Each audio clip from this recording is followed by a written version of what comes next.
Hi everyone, Sid here, back in the bathroom ready for another shaving rant. My beard has been itchy and scratchy and been driving me nuts for a couple days, and I'm probably going to cut myself today, which is why I'm glad to be in front of you with today's lather, which will be Pina Colada. It's a tallow-based soap, and I'm going to take it vanilla, i.e. I am not adding anything to it. And the aftershave will be Pro Razzo White. I've noticed myself doing this on video, so I'm going to stop doing that. And today's topic, I'm going to share with you a secret pleasure of mine, which isn't really much of a secret for those of you who've known me long enough. I've basically been a pro wrestling fan for my entire life, and people who know me are probably shaking their heads and or rolling their eyes and or laughing right now, but that's fine. People who don't, there's one thing that I want to mention, which is a common reaction that people have when I mention this to them for the first time. Just a quick note, if you learn that someone you know is a pro wrestling fan and the first thing out of your mouth is, you know it's fake, right? You're the one who looks dumb. It's kind of like walking up to someone who's let's say watching Lord of the Rings or whatever and saying, they're not really that short, right? Like, oh gee. But a fun fact that I fell across recently that I haven't confirmed. Apparently, the reason they came out with it publicly a couple decades ago was to avoid, for some kind of tax evasion thing, or to avoid having, basically to lighten their tax burden. So, before I continue, and towards the end I'll talk about why I'm doing this video now instead of 3 months from now, or 2 years from now, or whatever.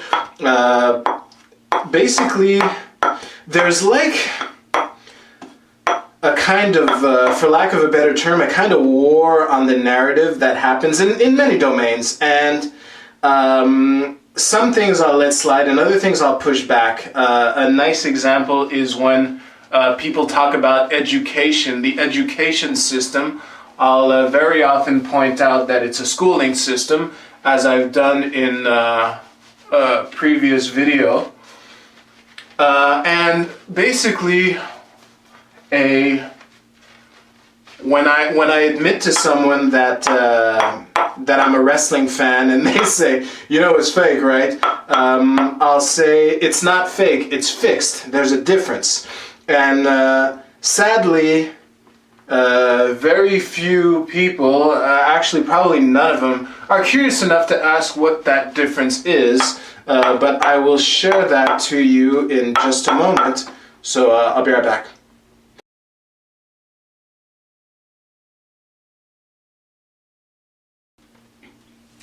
So yeah, the difference is really subtle, but the reason that I always push back when someone I respect enough to point this out says, it's fake, right? And I substitute the word fake with fixed, is that calling it fake doesn't do enough justice to how fucking dangerous it is. And it's really, like, when you watch wrestling, it's not a coincidence that whenever you see a big move being hit, the referee will kind of go to the floor and check on the wrestlers to see if they're all right, because, one little thing that can go wrong. I mean, yes, the goal is for both wrestlers. I mean, obviously, as they're walking to the ring, they both know if they're supposed to win or if they're supposed to lose. It doesn't always work out that way for various reasons, usually injuries. But really, the goal is that no matter what happens, that both wrestlers can at least wrestle within the next couple of days. Ooh, I cut myself pretty bad on that lip. That was just poor technique. Anyway, so yeah, I mean, when you have enough experience, in my case decades, of watching wrestling, you kind of get a feel to determine like the real injuries from the fake ones, and the truly dangerous situations from the truly controlled techniques that are both given and received by both wrestlers. And something I always like to see is when a wrestler receives a move, to see that ukemi style slap of the mat with ideally both hands as they hit the mat. And then, if they get up and they pretend to be hurt where they're supposed to be hurt, then I know they're fine, and it's like, good show. The hard and safe. Those are the words that I often find myself repeating. Is that you want the move to hit hard, to be convincing, but you want it to be safe so that the wrestler can show up the next day or the next week or whenever the powers that be decide that they're up next. So, an example, there'll be several in this video, of how a really tiny thing can really amp up the danger. First of all, and I wasn't going to go into this, but there was a wrestler who became a quadriplegic. I mean, running powerbomb. I'll put several links under this video. But Droz is who's apparently regained the use of his upper body. A running powerbomb that he wasn't completely up. He lands on his neck, and he was a quadriplegic for years. But a less dramatic example of how sometimes little things can make a big difference will be mentioned by me right after this.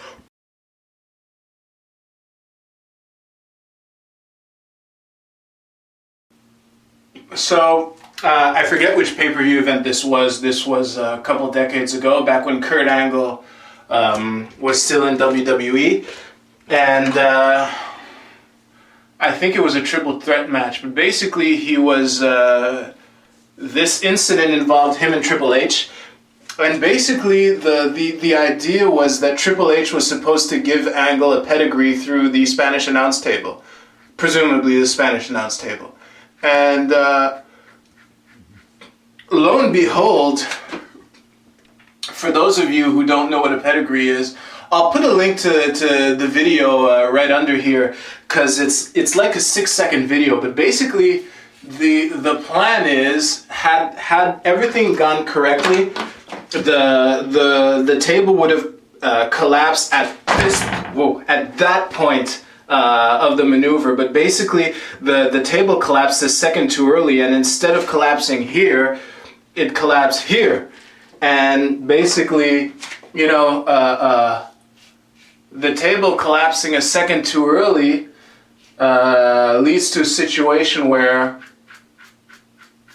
you have two wrestlers who are over 200 pounds, and they're kind of Wile E. Coyote style, hanging off the edge of the cliff, and they have nowhere to go but down. And one of them, i.e. Kurt Angle, his head is between Triple H's legs, and both of his arms are being held behind his back. Now, thankfully, I don't think he was seriously injured, but that's a good example of how a tiny thing going wrong a little bit at a time can lead to something dangerous. Now, the reason I'm talking about this now, holy shit, I fucked up my face. Anyway, the reason I'm talking about this now is you fast forward a couple decades to Night of Champions last week. And there were two matches that I think illustrate the things that I go through when I'm watching a match and I'm trying to determine whether or not an injury is fake or legitimate or not, or fake or legitimate. So the first match is Charlotte versus Nikki Bella for the WWE Divas Championship. Now, really early on in this match, and again, after decades of watching this, I know that this can happen, but basically, I think Charlotte went over the top rope or something, and basically she landed wrong and tweaked her knee, and she was kind of limping on I forget which leg. It doesn't really matter. She was kind of limping when she got up from the floor, and you know, I wondered if she was all right, because again, she might be lighter, but the bottom line is she's falling from pretty high in the air, and if you land wrong, you can hurt yourself. I think this is the third pass. Anyway, it doesn't matter.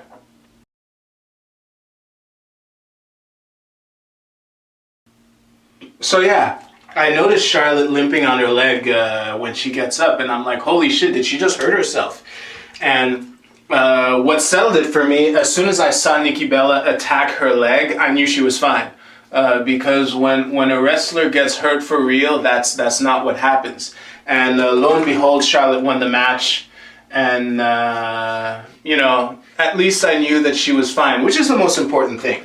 Now, fast forward to the main event where Seth Rollins is fighting Sting, and I later learned that this isn't what did it, but I think it's important to point this out, because that was a fucking dangerous situation. Basically, Seth Rollins pushed Sting through the Spanish announce table, and I noticed when he landed, his head was like really dangerously close to one of the monitors on the table, and I was like, holy shit, I hope he didn't hurt himself. You know, there's a reason why when a wrestler plans on putting another wrestler through an announce table, they remove the monitors from the table, because the way he landed, had his head been a little bit to his right, he would have hit his head on a metal corner, which it's not part of the plan. You're gonna have a bad time. And one thing I was doing is I was for the rest of the match, well, not the rest of the match, but for the following few minutes, I was checking the back of his head to see if he would start bleeding. And finally, I learned that that's not what did it. But basically, later on in the match, you could see that Sting was starting to get a little wobbly. And again, having referees check on wrestlers after a big move is nothing new. They do that every time. But the thing is, at a point late in the match, Seth throws Sting into the ropes, and then Sting ducks under a clothesline, and then he just collapses. And then I knew something was really wrong, because no matter what the story says, you don't just collapse like that. People don't just collapse for no reason. And lo and behold, the ref checks on Sting on the floor, and then he calls for a medical guy to check on Sting, see if he could continue. And I remember when I was watching that, I was like, in my head, I was speaking as Sting, and I was like, yeah, I can go on, but we better end this match quick. And lo and behold, Sting loses the match shortly after that. And, you know, he loses in a relatively anticlimactic way. I mean, the main event, world heavyweight match in a main event of a pay-per-view, a simple roll-up for a 3 count, it's not an epic finish, you know? But one thing I will say is that kudos for Seth for staying in character while the ref and the medical guy were checking up on Sting. Like he was like doing this to everyone and antagonizing Sting.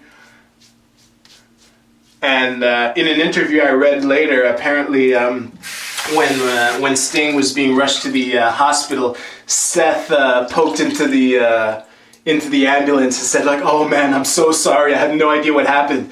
And I mean, that's the thing. You compare that to the Triple H Angle incident that I mentioned earlier, and apparently, I don't remember this, but apparently some mics picked up Triple H saying, "Are you okay, dude? I mean, when things go wrong, it's supposed to be hard and safe, you know? So the point in these stories is that even though the outcome is fixed, it's still fucking dangerous, which is why I'll always push back when someone says, you know it's fake, right? Yeah, the outcome is, but the danger isn't. And it's not, even for someone as experienced as I am, watching wrestling matches, it's not always easy to tell when a wrestler is hurt or not, because they're gonna sell it, right? But the rule of thumb that you can go by is, if a wrestler is hurt where they're supposed to be hurt, odds are they're fine. And if they're hurt somewhere they're not supposed to be hurt, or if it's reasonable that someone might really get hurt by doing that, like Charlotte going over the top rope and landing wrong, then they might be hurt, or they might not be, like Charlotte was. And this is another contrast. I mean, you compare Charlotte, who tweaked her leg, and her opponent attacked that leg for the whole match, and she won the match, and then she wrestled the next day and won that match too, despite both of her opponents attacking her hurt leg. And you compare that to Sting, who lost his match in an anticlimactic way by pay-per-view main event standards, and he wasn't even there the next night. Those are clues to help those of you who care distinguish whether something went wrong or if everything's going according to plan. So with that, I'm going to tend to this after I thank you for watching this. You can please like and share. Those of you who want to hear me talk about wrestling, please let me know in the comments below. I can talk about wrestling for days. It's not really the goal of this channel, but if there's a demand for it, I will indulge more, that's for sure. There are a bunch of tangents that I could have gone on, despite having, I think I did a third pass without even realizing it in this video. So you can please subscribe to my YouTube channel, and you'll find links to my Twitter and Tumblr and everything under this video. I am using the Twitter, actually. I'm a little behind on the Tumblr. My last 2-3 videos will probably be posted there at the same time. So thank you very much for watching. I will see you soon, and you take care. Yeah, later.